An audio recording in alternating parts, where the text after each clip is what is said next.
From Montana's news leader, this is the MTN Noon News. And good afternoon. Thanks for joining us on the Noon News. I'm Andrea Lutz. This afternoon, the search for any signs of life continues. Some 4 days after a condo building collapsed in Florida while residents slept inside. The Miami-Dade mayor says the death toll in the Surfside building collapse now stands at 10, with 151 people still unaccounted for. No one has been pulled alive from the rubble since Thursday when the building crumbled in the middle of the night. Today's search crews will continue pouring over and carving into that debris. One person has died after a train collision with a semi east of Livingston. Troopers with the Montana Highway Patrol said the semi was struck getting off Interstate 90 near mile marker 350. The truck driver died at the scene. They also say it's too early to tell what caused the crash, but they are investigating. It happened at about 9:30 last night. And 2 people are safe this afternoon after their plane crashed during takeoff near Marion, Montana. The Flathead County Sheriff says they received news of a downed aircraft at the Cabin Creek Landing airstrip. That's on Sunday they did. The Mooney aircraft hit a power line during takeoff and crash landed into nearby trees. The 2 people on board walked away with minor injuries, and officials say the plane is registered out of Oregon. This afternoon, the National Transportation Safety Board and those officials are investigating the crash. Well, this afternoon on Capitol Hill, President Biden has walked back a veto threat, which threw the bipartisan infrastructure bill into danger of not passing. Skylar Henry has more details from the White House.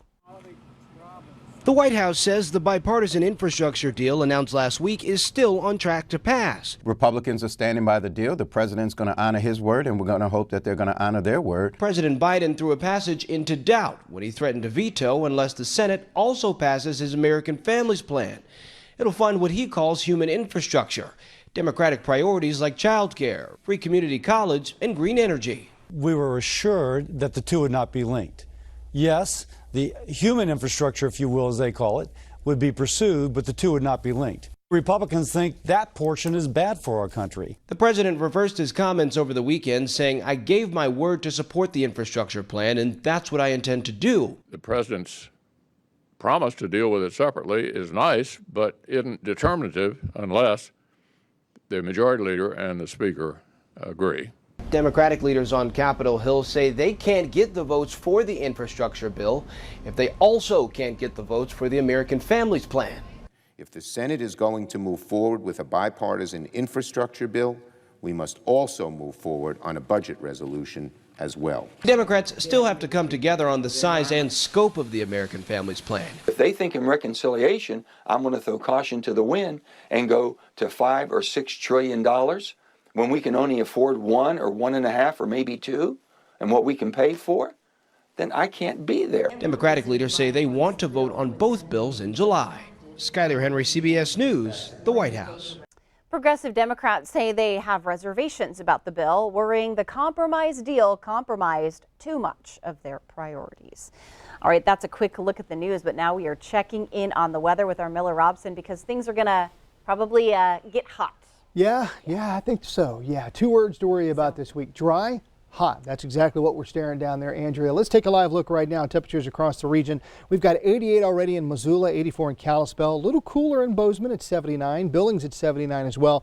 Down in northern Wyoming, we've got 70s and 80s. Off to our east, near 80 in Miles City, Glendive, in the mid 70s. So for the most part, high pressure, this dome of high pressure coming out of the west, out of the Pacific Northwest, where they're just baking over there. Well, it's coming our way, so it's going to keep us dry, but could we possibly see some rain by the time we get to the latter part of the week? We could use it. I'll let you know coming up. It is interesting to see that Pacific Northwest and those temperatures over there and people over in Portland. I have a friend that is a weather guy over there, and he's like, Miller, I've never, ever been through anything like this before. It is brutal out there right now. Yeah, I've been thinking about them a lot. All right, Miller, thanks so much. This afternoon, local fire crews continue to monitor the Painted Horse Fire. That's the one that sparked near Roundup, burning more than 250 acres. It's burning in the North Delphia subdivision. More than 100 firefighters made significant headway by mopping up the perimeter of the fire. Crews from the Forest Service, BLM, and Hot Shots will be taken off the fire. That fire is deemed contained today. The Robertson Draw fire burning near Red Lodge is now 65% contained. Crews are concerned, though, about the western side of the fire and continue to protect some structures over there. The man accused of setting the fire is set to be arraigned in Carbon County next Wednesday. Conditions on the Crooked Creek fire burning in the Pryor Mountains are expected to become more challenging for firefighters as we do enter this week of temperatures expected to reach record highs. Firefighters were able to make significant progress on the fire. It is now 72% contained, nearly 4,000 acre fire. That one is burning 25 miles east of Bridger. Places to cool off are sure to be in high demand as the coming week and that major heat wave makes its way through the Treasure State. MTN's Geneva Zoltek shows us how some people plan to stay cool this week. We've got excessive heat on its way to western Montana this coming week. Temperatures are likely to break records, rising to the high 90s and breaking 100. This hot and dry stretch of weather can be dangerous, so it's really important to do what you can to stay cool. In Missoula County, we've got plenty of options to do that, like here at Splash Montana. Well, we have a lot more access for people now. Splash Montana features water slides, a lazy river, and swimming pools. Last summer, capacity was limited due to COVID-19 restrictions. This summer, it opened up even more. This year, we're able to operate with 800 people in each session, and so we've made the sessions longer. They're 4 hours each. They're on the weekdays and 3 hours on the weekends. And we're able to do things like have a swim meet again, which is great for the pool and for the community.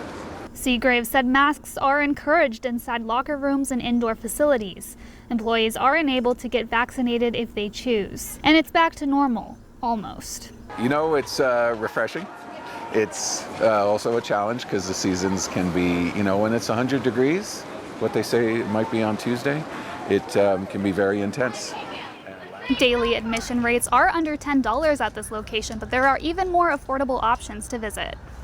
Missoula County has several free options to quickly get cool and take the kids with. There's 4 splash decks, one at Franklin Park, Bonner Park, Westside Park, and Maryland Park. And 2 spray pools, one at Sacagawea Park and one at Southside Lions Park. I'm now here at Sacagawea Park where the spray pool is self-activated. Press this button to turn on the water. The water is on for 1 minute, then gets shut off. In 2020, the splash decks and spray pools were closed to prevent spread of COVID-19 as they are pretty popular places in the heat of the summer. Kids of all ages can get back to enjoying the water in 2021. These pools are open from 11 a.m. to 9 p.m. when temperatures are above 75 degrees, which next week is sure to beat. In Missoula, Geneva Zoltek, MTN News. All right, plenty of places to stay cool on the western side of the state. Okay, we have more news coming up on the New News, including taking a look at how some county leaders in our state are preparing for these predicted hot and dry conditions, especially with the busy 4th of July holiday coming up. But first, Miller's back in with a look at that statewide weather forecast.